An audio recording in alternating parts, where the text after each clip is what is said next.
Bonjour Maurice. Bonjour Hélène. Quelle joie Maurice d'avoir passé ces 2 jours ici à tes côtés à Saint-Naré-sur-Mer.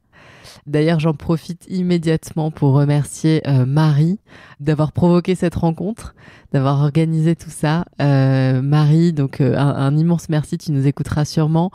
Je profite aussi de ce petit moment d'introduction pour partager ton compte Instagram pour que peut-être celles et ceux qui ont envie d'en savoir plus sur tout ce que tu fais sur la lumière puissent te découvrir. Ton compte Instagram, c'est Marie Desnoules Corrales. Donc, je mettrai le lien dans les notes de cet épisode. Et sans toi, Marie, voilà, cet épisode n'aurait certainement pas pu être enregistré car j'ignore par quelle malchance, mais jusqu'à présent, je n'avais jamais rencontré l'architecture naturelle. Cette voix un petit peu... Alors, elle n'est pas contre, elle est pour, on verra, mais elle est quand même à contre-courant en France d'à peu près tout ce qu'on connaît un peu aujourd'hui, tant sur le plan de l'approche fondamentale que sur les principes concrets et fondateurs. On va en reparler. Et je m'interroge encore, en fait, je me dis, mais comment tout ce temps a pu s'écouler sans jamais croiser la route de tes maisons, Maurice, les maisons sauzées, comme on les appelle ici. Alors qu'en plus, c'est vraiment tout ce que j'aime, c'est tout ce que je cherche, en fait, avec cette quête du beau. Voilà, si je sais pas comment, voilà, je suis passée à côté aussi de ta pensée dans laquelle je me retrouve et dans laquelle j'ai plongé là ces derniers jours. Et je pense que voilà, si moi ça m'a manqué, c'est que certainement ça a peut-être manqué aussi à d'autres et que cette rencontre va être tout aussi incroyable qu'elle a pu l'être pour moi hier quand on s'est rencontrés pour la première fois. Donc je vous préviens, chères auditrices et auditeurs, c'est un épisode qui va être très riche. Donc on a passé hier la journée ensemble chez toi Maurice. Je vais d'ailleurs parler et raconter justement un petit peu mon baptême de cette première expérience sauzée quand on parlera de ta maison là dans l'interview. Mais avant, en tout cas, je voudrais juste poser que en une fraction de seconde, quand je suis entrée chez toi, j'ai compris qu'il allait avoir un avant et un après pour moi dans ma vie. Dans ma vision du monde qui a été agrandie en fait. Comme si ma carte s'était embellie grâce à toi Maurice. Et quel cadeau, quel immense cadeau, merci. On verra aussi que ça va bien au-delà de l'architecture finalement ta pensée, que c'est une manière d'être au monde presque. Cette voix de l'émotion, du corps, du sensible, de l'amour, de la préservation de la beauté du monde et de nos communs. En tout cas, c'est tout ça que je crois on partage vraiment. Et c'est d'ailleurs pour moi la seule voie dans laquelle j'ai profondément confiance et qui me met vraiment en élan. C'est une voie qui est exigeante, on va le voir, mais elle est tellement cohérente avec nos besoins profonds en tant qu'être humain, voilà, qu'elle en devient irrésistible à mon sens. Je précise aussi, et après je vais passer un peu plus sérieusement à ta présentation plus conventionnelle, mais que je suis très émerveillée par ton énergie et tout ce que tu irradies. Tu es le doyen du podcast, hein, tu as 98 ans et tu es pour moi là rentré au rang de figure un peu tutélaire, un peu comme peuvent l'être des François Tcheng, des Edgar Morin, des gens comme ça. Voilà, je ne sais pas d'ailleurs encore si on publiera cette interview en une seule partie ou si on la divisera en 2 épisodes. Tu vois, ça va dépendre un petit peu, je verrai au montage ce qui sort de tout ça. En tout cas, voilà, on va être parti pour un voyage passionnant avec toi, Maurice, au cœur de l'architecture naturelle. C'est pas évident de résumer en fait en avant-propos là de notre échange une vie si dense, un parcours si riche, brillant et singulier. Donc tu es architecte, tu vas nous raconter ton épopée. Ce que je peux dire, c'est que tu as longtemps enseigné à l'école d'architecture de Marseille, c'est ça ?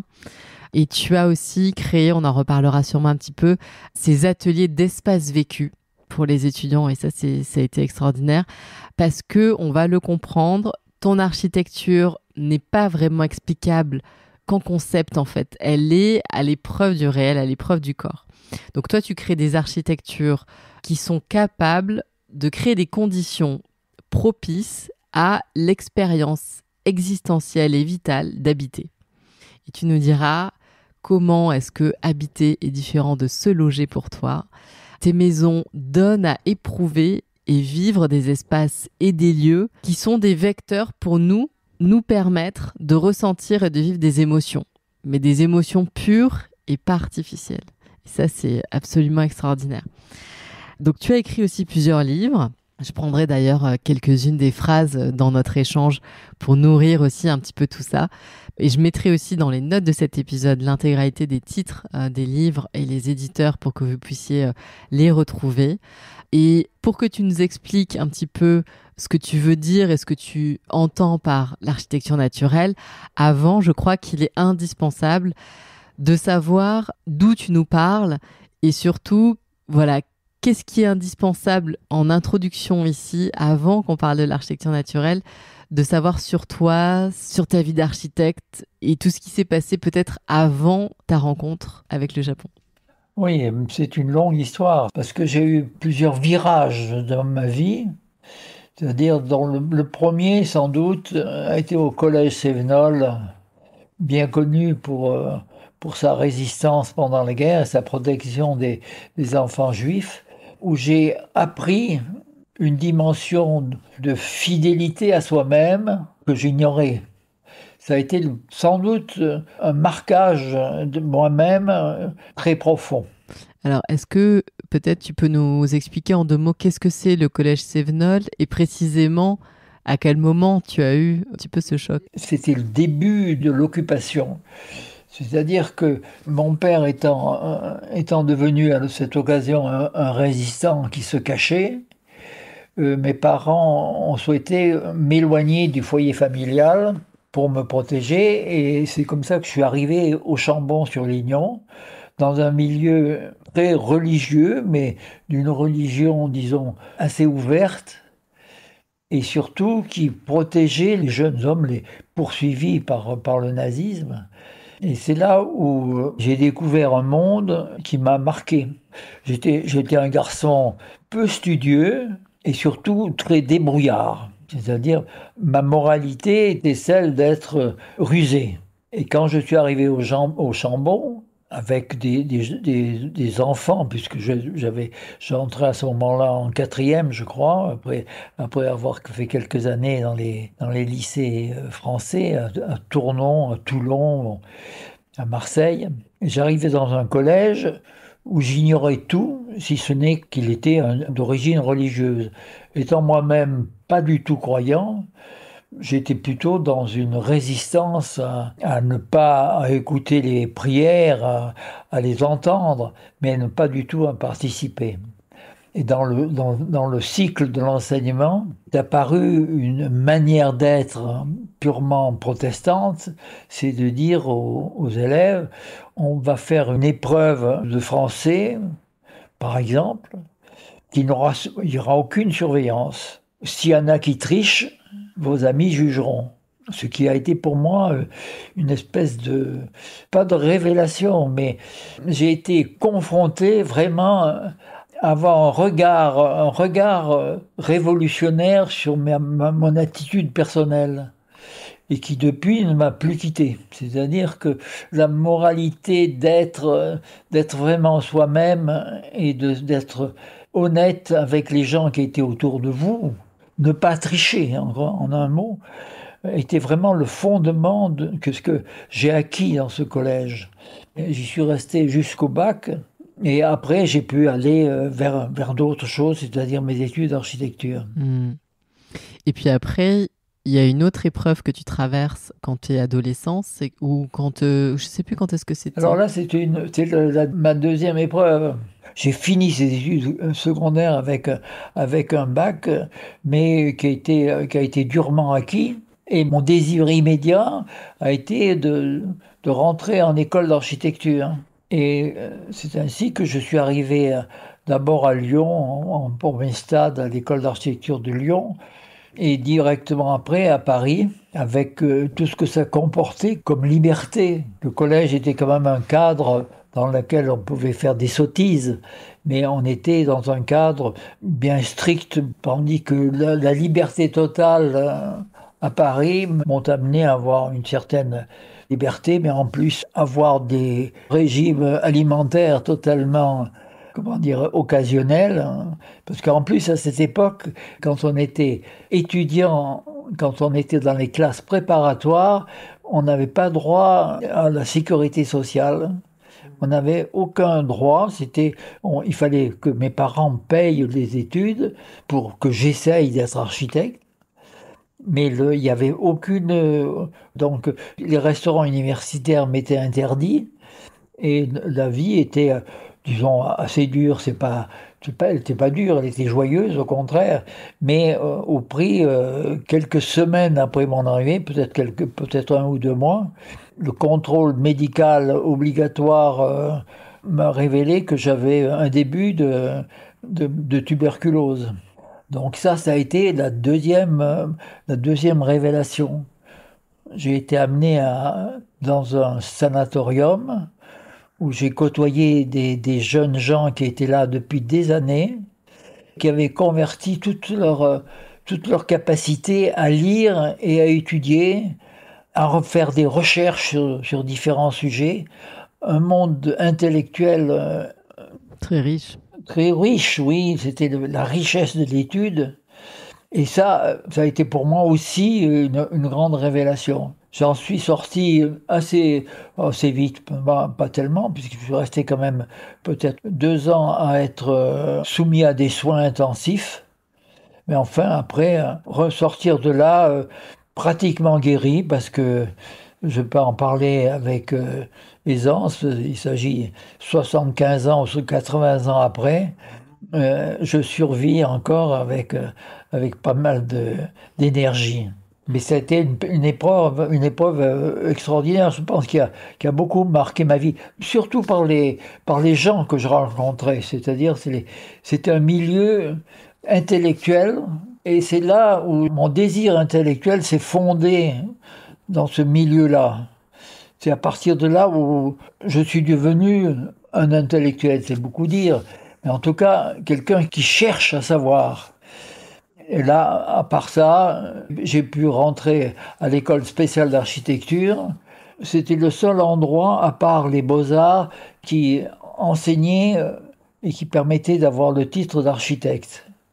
J'y suis rentré et 4 ans après, j'ai fini mes études assez brillamment avec le prix de l'Académie d'architecture. Enfin, ça a été vraiment un renouveau pour moi parce que j'étais plutôt un élève sinon médiocre, en tout cas très moyen. Et ces études d'architecture a été vraiment une révélation de moi-même. Et architecte, depuis combien de temps tu te disais que tu voulais être architecte? C'est important, effectivement, cette question-là est importante à poser parce que avec toutes les difficultés que j'ai eues à arriver à être un architecte diplômé, est due au fait que ma mère, 20 ans avant, avait prédit je sens que tu seras architecte. J'ai connu pas mal d'architectes, mais je crois que ça vaut la peine que tu sois architecte parce que tous ceux que j'ai connus, j'ai été très déçu. Donc cette promesse tenue au corps m'a permis de surmonter le nombre de difficultés constantes que j'ai rencontrées pour arriver à ce terme. Et donc c'est avec ce diplôme d'architecture en poche et relativement jeune étudiant que tu prends l'avion avec ta femme et ta fille pour arriver au Japon. Ça, c'est encore une autre histoire. J'ai eu une enfance très heureuse dans une famille bourgeoise et qui m'a amené, au contraire, à épouser une jeune femme qui était totalement d'un autre milieu et qui, elle, m'a permis, en fait, a été le moteur de mon arrivée au Japon. C'est-à-dire que je gagnais très modérément ma vie, marié depuis peu de temps. On était l'un et l'autre à survivre, à vivre quand même agréablement, mais dans les restaurants universitaires, vraiment avec des moyens, les chambres de bonne du 7e étage, enfin, tout ce que un grand nombre d'étudiants ont connu. Et Francine, donc, a été recrutée dans une maison qui crée des modèles pour les grands magasins tels que le Printemps, les Galeries Lafayette, avec un talent certain. Et elle gagnait largement, beaucoup plus largement sa vie que moi qui travaillais assez irrégulièrement chez des architectes pour amasser quelques sous. Et c'est là où s'est produit le troisième ou quatrième choc de ma vie. C'est-à-dire qu'une japonaise recherchant une personne pour enseigner la mode française au Japon, ayant vu ces modèles au printemps et remonté à sa source, est arrivée dans l'entreprise où travaillait Francine pour dire je souhaite vous emmener au Japon pour enseigner dans mon collège. Ma femme épouvantée me raconte ça en disant impossible, c'est impossible que je fasse ça, je ne me sens pas du tout me livrer à cet enseignement, je ne suis pas capable. Pour moi, c'était une occasion merveilleuse parce que le Japon, pour moi, c'était le mystère du Japon.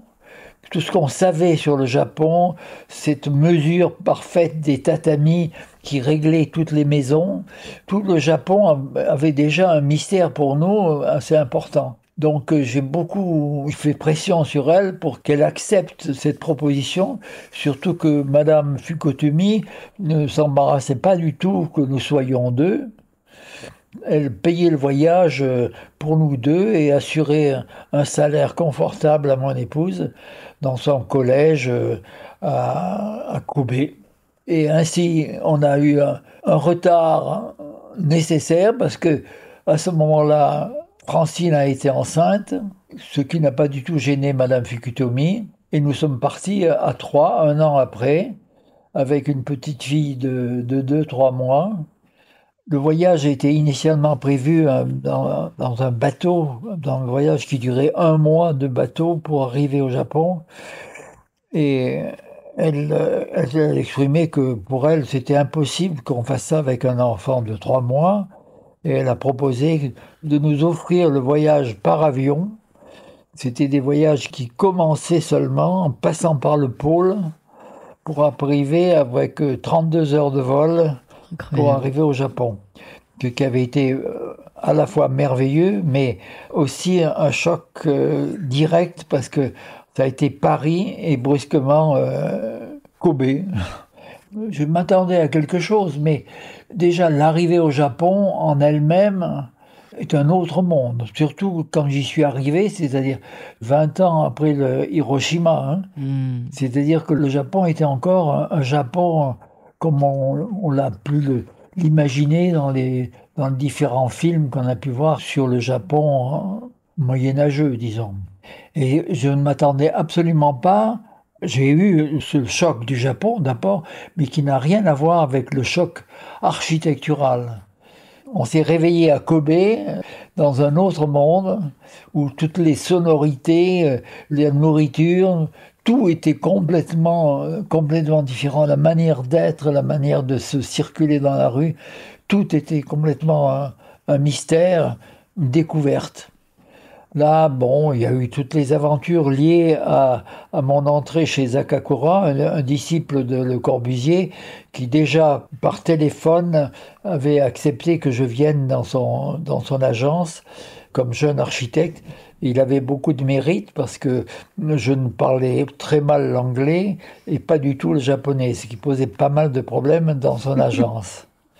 Et là, j'ai abouti dans une agence elle aussi extraordinaire, c'est-à-dire des gens qui venaient chez Akakura à cause de sa réputation comme élève de Corbu, et qui étaient des gens, comment dirais-je, pour moi c'était là aussi une découverte extraordinaire, parce que l'ambiance d'une agence d'architecture japonaise se passait avec une dizaine de garçons qui avaient à peu près mon âge, dans un jardin assez beau, avec un magnifique bouquet de fleurs au milieu de l'agence, où une secrétaire circulait entre les tables à dessin pour nous proposer du thé, pour nous aider à imaginer les problèmes qu'on avait à résoudre. Parce que là, ça a été aussi une difficulté. Pour moi, non, mais surtout pour les gens qui ont bien voulu m'accueillir. Là, j'ai rencontré des gens qui ont été capables de m'aider dans toutes les difficultés qu'on peut avoir à passer d'un texte écrit en japonais et répondre à la demande d'un client parce qu'il m'avait immédiatement désigné un client pour lequel je devais faire une maison. Et ce client était très content que ce soit un Français qui fasse sa maison, mais il ignorait que c'était la première maison que j'ai envie de faire. Donc là, j'ai beaucoup appris grâce à la chef d'agence du bureau qui s'appelait Monsieur Nishizawa, qui est un homme extraordinaire, un expert du Japon ancien. Et c'est lui qui m'a, en somme, porté vers le Japon ancien en me permettant d'aller voir, de visiter les temples les plus marquants de la tradition japonaise. Et c'est là où où s'est manifesté le grand choc. Et ça, c'est le plus grand choc que j'ai pu avoir. J'en avais eu déjà 3 ou 4 que je vous ai raconté. Mais ça, ce dernier choc, c'était de découvrir une émotion en traversant certains de ces temples qui était incompréhensible. Tout ce que je découvrais dans cette architecture n'avait absolument rien à voir avec ce que j'avais appris. Je ne comprenais pas pourquoi cette architecture avait une telle émotion sur moi-même. Et c'est vraiment cette émotion-là dont maintenant je pense qu'on va parler, parce que c'est celle que j'ai essayé de retraduire dans mes réalisations pendant les 50 ans ou 70 ans qui me restaient encore à vivre au-delà de cette expérience. C'est incroyable. Parce que cette émotion, elle te traverse. Tu nous dis c'est incompréhensible, mais physiquement, elle vient du corps. Comment tu pourrais nous la raconter ? D'abord, j'ai pas pleuré, mais j'avais les larmes aux yeux. Et je pense, dans l'immédiat, je n'ai pas réalisé que c'était la découverte du monde. Parce que cette architecture montre le monde. Et dans mon ignorance, j'ai cru à quelques, comment dirais-je, je sais pas, à quelques miracles de l'architecture que j'ignorais, mais c'était vraiment incompréhensible. Alors que après plusieurs années, et puis l'aide aussi d'un certain nombre de personnes qui m'ont orienté beaucoup plus tard dans mon évolution d'architecte, j'ai fini par découvrir les causes de cette émotion. Essentiellement, c'est Augustin Berg qui, lui, est arrivé plus tard que moi au Japon, comme géographe, mais surtout comme, disons, c'est un philosophe qui est arrivé à la philosophie au travers d'une étude du Japon. Il est devenu par la suite vraiment un spécialiste du Japon traditionnel. Et c'est lui qui...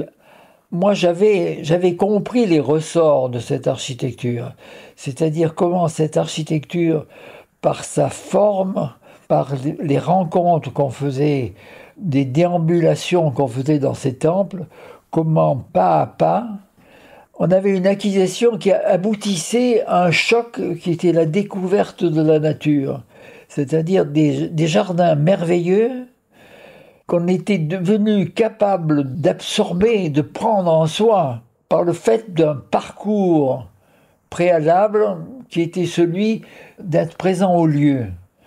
Mais ça, je pense on l'expliquera d'une manière plus approfondie que ce choc que j'ai eu et sur lequel je n'ai rien compris dans un premier temps, qui m'a permis quand même, 20 ans après, de faire ma propre maison. Mais c'est-à-dire, j'ai fait ma propre maison, celle dans laquelle nous sommes là maintenant, hein, où nous parlons, mais je les ai fait en disant comment c'était au Japon, c'est-à-dire en faisant et en démolissant. C'est-à-dire que j'avais un artisan qui voulait bien faire tout ce que je lui demandais, mais malgré tout, qui montait un mur et y ajoutait. Donc il était facile de voir que le dessin que j'avais fait ne convenait pas au résultat que je voulais obtenir, pour repartir sur une autre donnée et enfin arriver au résultat qui était clair, c'est que j'avais déjà le but à atteindre, mais je n'avais pas les concepts qui me permettaient de réfléchir,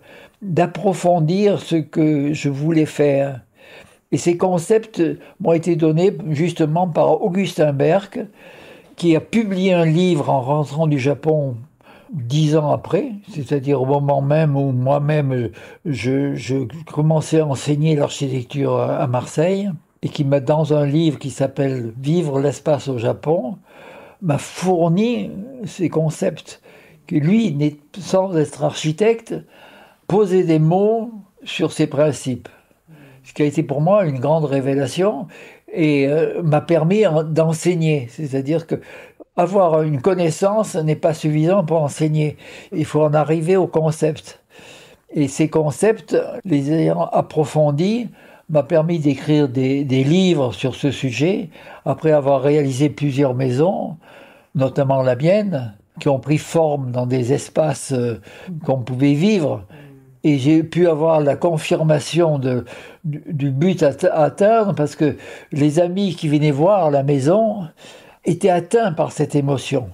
Ces jeunes gens se retrouvaient en l'état où moi j'avais été dans la découverte de ces temples. Donc ce cycle a été mon cycle créateur. C'est là où je suis vraiment devenu architecte et qui m'a permis pendant maintenant au moins 40 ans après d'avoir créé peut-être plusieurs centaines de maisons avec des gens qui s'étaient adaptés, qui avaient compris le but à atteindre. Surtout que la première maison construite permettait de montrer le but à atteindre. Et là, ce qui est étonnant, c'était la qualité des gens.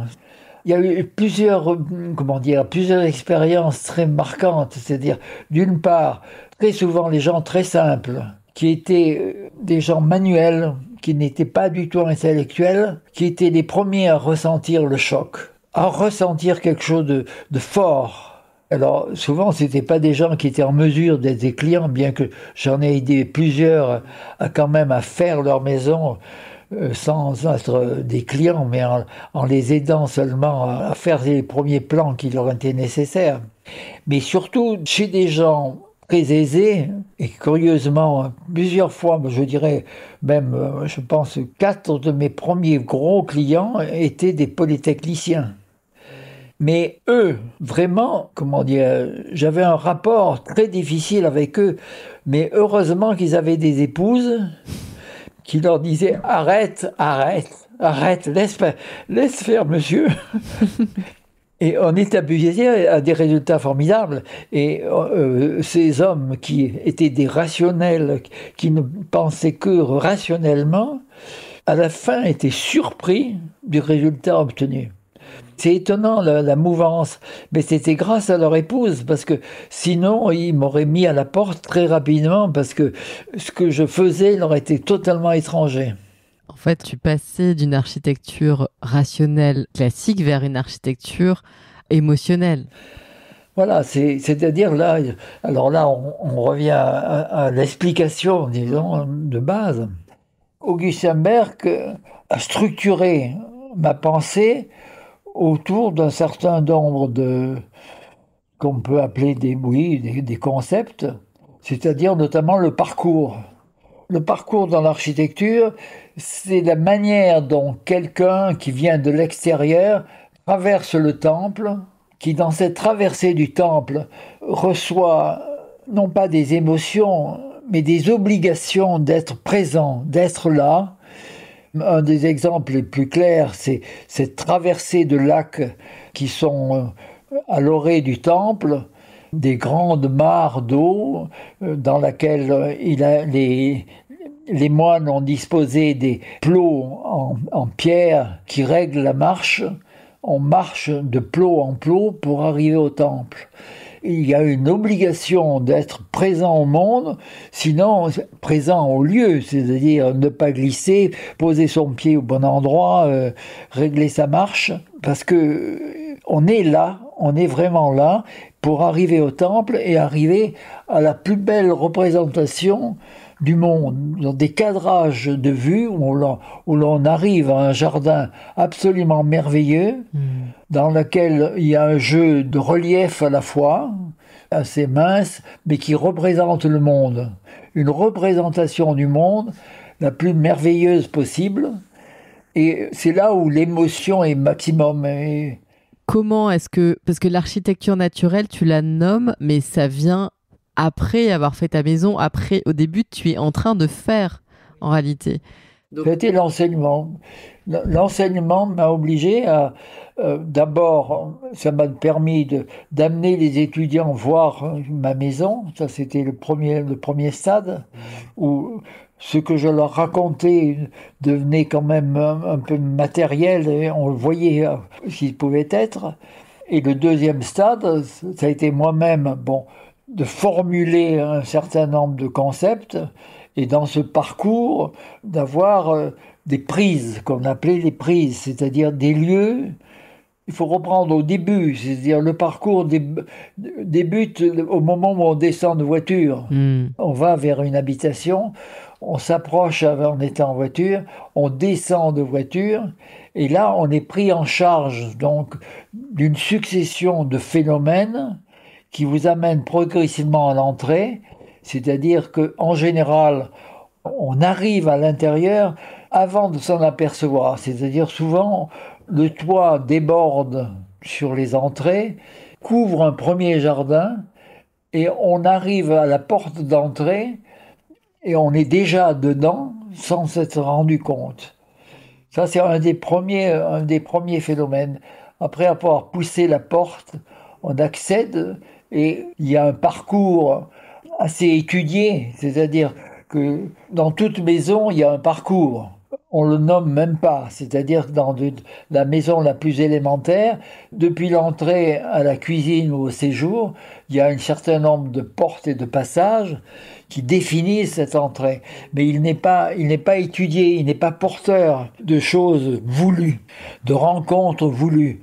Et au Japon, après avoir été obligé d'être là, d'être présent au lieu, je ne suis pas allé jusqu'à disposer des poutres trop basses pour qu'on soit obligé de se baisser pour les éviter et pas se cogner, mais j'ai créé notamment des pentes pour entrer dans lesquelles le corps est concerné, c'est-à-dire on se sent allégé par cette descente et on va suivre un parcours qui vous est offert au travers de passages et de portes successives, et souvent même pas de portes, mais de découvertes de jardins, de plusieurs jardins, ou de plusieurs percées vers des visions extérieures, avant d'arriver au grand paysage qu'on a réservé pour être le grand accueil, dans lequel on découvre pas forcément des grandes vues, des immenses propriétés, mais souvent, comme au Japon, un espace relativement réduit, dans un jardin très limité, mais vraiment représentatif du monde. C'est-à-dire où les végétaux, successivement, jouent les uns par rapport aux autres, avec des espaces de gravier Au Japon, c'est souvent des espaces d'eau qui représentent souvent la mer qui entoure le Japon. Là, c'est pas ça, mais c'est une représentation du monde quand même. Et c'est quelque chose qui est très facilement et très profondément ressenti par pratiquement tout le monde. Et alors, ce qui est aussi dans tes maisons, et donc là, dans ta maison, c'est qu'il y a beaucoup de marches, donc on descend, et tu as créé aussi une manière de positionner notre corps dans les assises, mais là, notamment la bibliothèque que tu as créée, qui est derrière nous, là. Peut-être tu peux décrire un tout petit peu ce que tu as fait.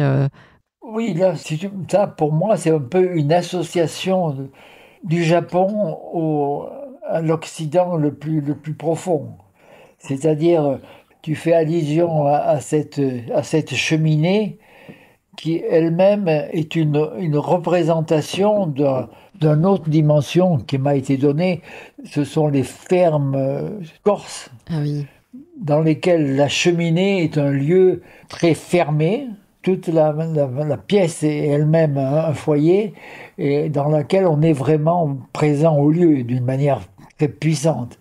Et en cela, on a la joie du feu, d'être présent au feu.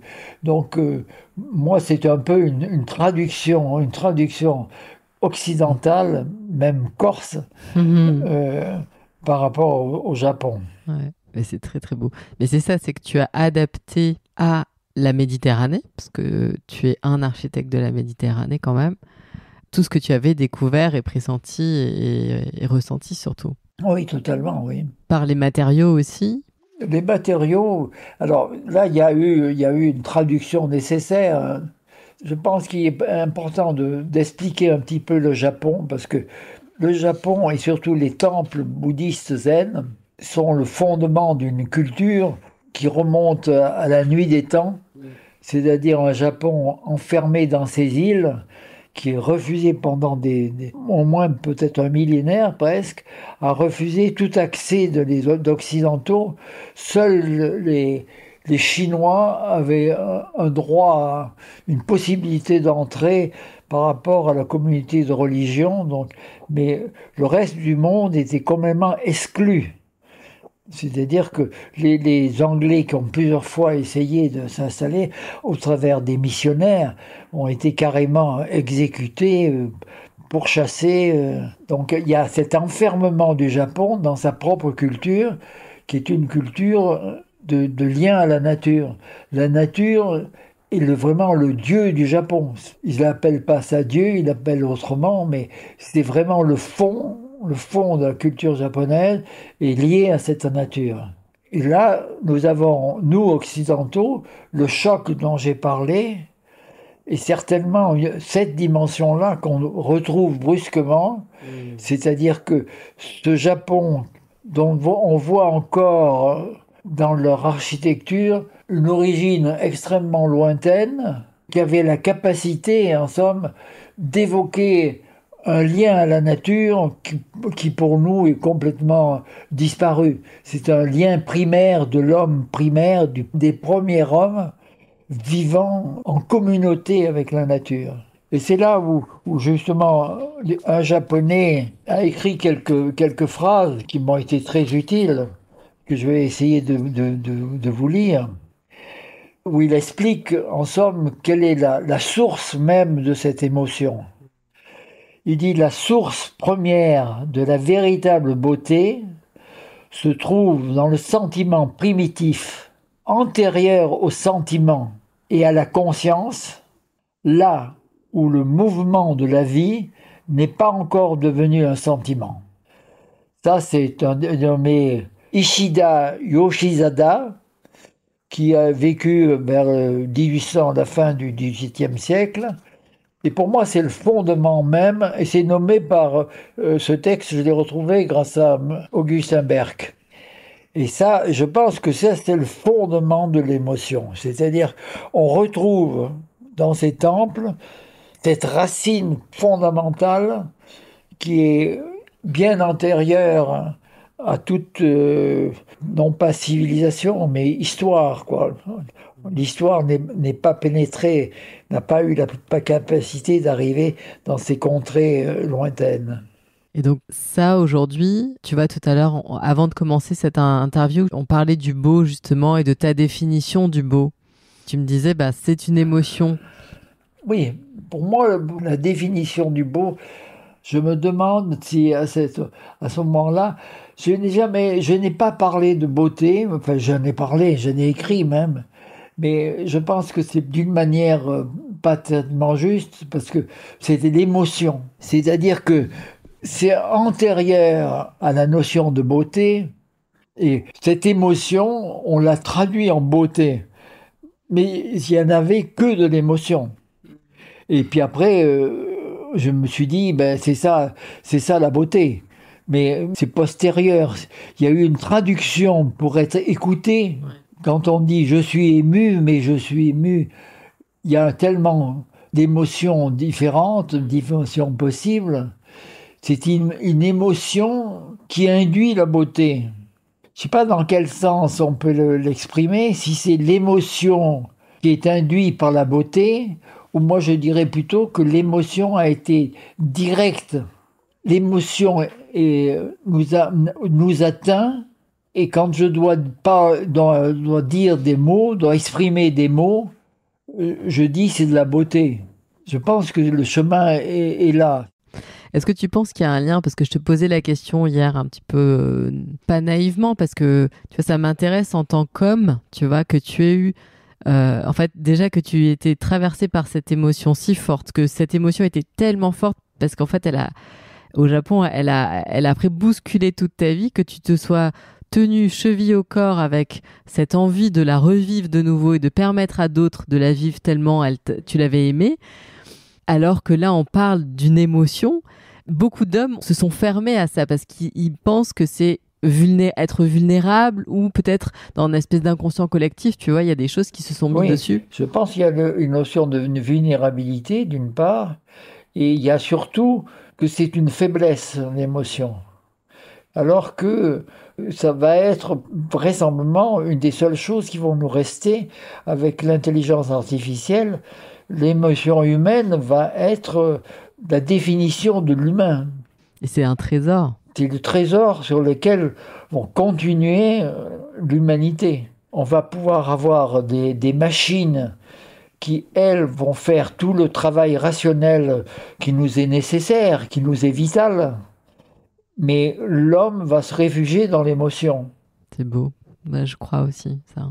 C'est pour ça que dans une lettre que j'ai adressée à la présidente de l'Académie d'architecture, je leur ai dit, c'est le moment de me faire venir.